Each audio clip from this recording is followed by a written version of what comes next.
नमस्कार. महाराष्ट्रीयन पंगतमध्ये आज आपण छान पचायला हलकी आणि एकदम अशी मऊ लुसलुशीत जाळीदार अशी उपवासाची इडली तयार करीत आहोत.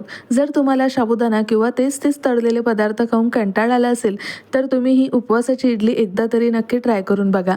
आणि ते बघू शकता ही इडली एकदम अशी छान जाळीदार, गुबगुबीत आणि यासोबतच एकदम अशी मऊसूत अशी तयार झालेली आहे. आणि परफेक्ट अशी इडली तयार करण्याकरिता रेसिपी शेवटपर्यंत बघत राहा. यासोबतच रेसिपी थोडी जरी आवडली असेल तर पटकन चॅनलला सबस्क्राईब करा आणि बाजूची बेल घंटा देखील नक्की क्लिक करा.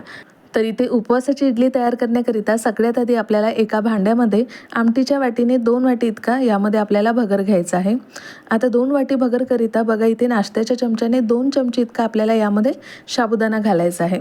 आता ज्या वाटीने मी इथे भगर घेतला होता त्याच वाटीने पाऊण वाटी इतका यामध्ये आपल्याला दही घालायचं आहे आणि त्याच वाटीने पाऊण वाटी इतका आपल्याला यामध्ये पाणी घालायचं आहे. आता हे सगळे जिन्नस आपल्याला छान असे एकत्र एकजीव करून घ्यायचे आहे. तर इथे तुम्ही कोणत्याही वजनी भांड्याने हे प्रमाण छान असं मोजून घेऊ शकता. आता हे सगळं मी इथे छान असं मिक्स केलेलं आहे. त्यानंतर आता याला आपल्याला असंच झाकून 3 ते 4 तासांकरिता हे आपल्याला छान मुरायला ठेवायचं आहे. किंवा जर तुम्हाला ही इडली सकाळीच तयार करून घ्यायची असेल तर तुम्ही ही पूर्वतयारी रात्रीच करून ठेवू शकता. आता इथे हे भिजायला ठेवून 3 ते 4 तास झालेले आहे आणि इथे बघू शकता वरईमध्ये आपण इथे भरपूर पाणी आणि दहीसुद्धा टाकलेलं होतं. ते सुद्धा याला छान असं शोषून घेतलेलं आहे. म्हणजेच इथे मस्त असं हे ड्राय झालेलं आहे. तर आता त्यानंतर सगळ्यात आधी हे आपल्याला मिक्सर पॉटमध्ये टाकायचं आहे आणि यासोबतच यामध्ये चवीनुसार मीठ घालून याचे अगदी छान बारीक असे बॅटर आपल्याला काढून घ्यायचे आहे. यासोबतच तुम्ही इथे अगदी थोडंसं पाणीसुद्धा टाकून घेऊ शकता. तर मी इथे हे बॅटर बारीक करताना यामध्ये अजिबात पाणी टाकलेलं नव्हतं. तसंच हे छान असं इथे हे बारीक झालेलं आहे. त्यानंतर आता याची योग्य तशी कन्सिस्टन्सी तयार करून घेण्याकरिता मी यामध्ये पुन्हा पाव वाटी इतकं यामध्ये पाणी टाकून घेतलं आणि याला छान असं आपल्याला मिक्स करून घ्यायचं आहे. आणि ते बघू शकता बॅटर आपल्याला अगदी असे छान पातळ असे तयार करून घ्यायचे आहे. त्यानंतर आता ही सगळी पूर्वतयारी झाल्यानंतर सगळ्यात आधी आपल्याला इडली प्लेट्सला तेल लावून घ्यायचं आहे आणि यासोबतच इडली कुकरमध्ये पाणीसुद्धा आपल्याला गरम करायला ठेवून द्यायचे आहे. आता ही पुन्हा इथे मी छान अशी पूर्वतयारी करून घेतली. त्यानंतर आता इथे सगळ्यात शेवटी आपल्याला यामध्ये इनो घालायचा आहे किंवा तुम्ही इथे खाण्याचा सोडा वापरला तरीसुद्धा चालेल. आता इथे इनो टाकला. इनोला छान ॲक्टिवेट करून घेण्याकरिता यावर मी इथे अगदी पुन्हा थोडंसं 1 चमचा इतकं पाणी घालून घेतलं.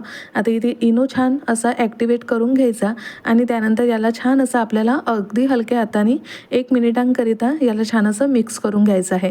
आणि इथे बॅटरची कन्सिस्टन्सी बघू शकता अगदी अशी मी इथे हे पातळ ठेवलेली आहे. तर याच पद्धतीने तुम्ही सुद्धा हे बॅटर तयार करून घ्या.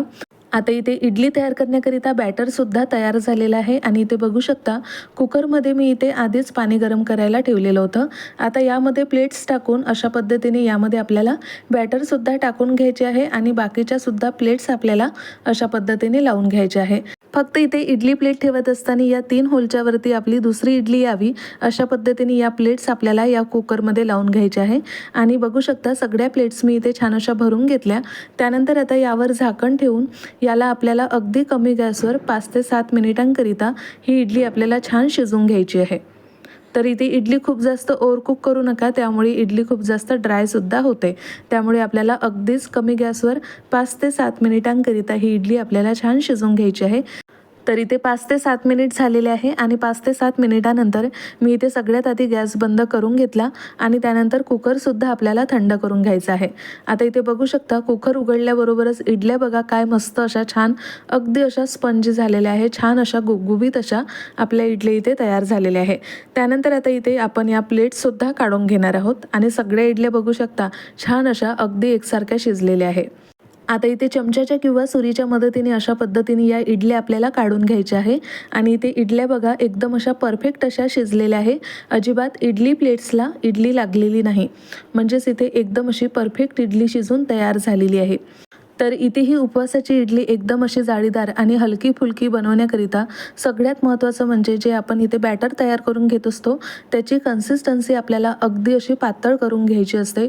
खूप जास्त जर तुम्ही हे बॅटर अगदी असं जाडसर ठेवलं तर मात्र या इडल्या अगदी अशा कडक होतात. त्यामुळे आपल्याला अशा पद्धतीचे बॅटर इथे तयार करून घ्यायचे आहे. आणि इथे बघू शकता एकदम अशी जाळीदार आणि हलकी फुलकी इथे इडली बनून तयार झालेली आहे. यासोबतच या इडल्या एकदम अशा छान पांढऱ्या शुभ्र तयार झालेल्या आहे. तर या इडल्या तुम्ही शेंगदाणे खोबऱ्याच्या चटणीसोबतही खाऊ शकता. तर इथे ही आपली उपवासाची इडली बनवून तयार झालेली आहे. तर तुम्हाला ही उपवासाच्या इडलीची रेसिपी कशी वाटली ती मला नक्की कमेंट करून सांगा. आवडल्यास लाईक करा, शेअर करा आणि महत्त्वाचं म्हणजे महाराष्ट्रीयन पंगतला सबस्क्राईब करायला विसरू नका. भेटूया पुन्हा अशाच एका छान नवीन रेसिपीसोबत. तोपर्यंत धन्यवाद.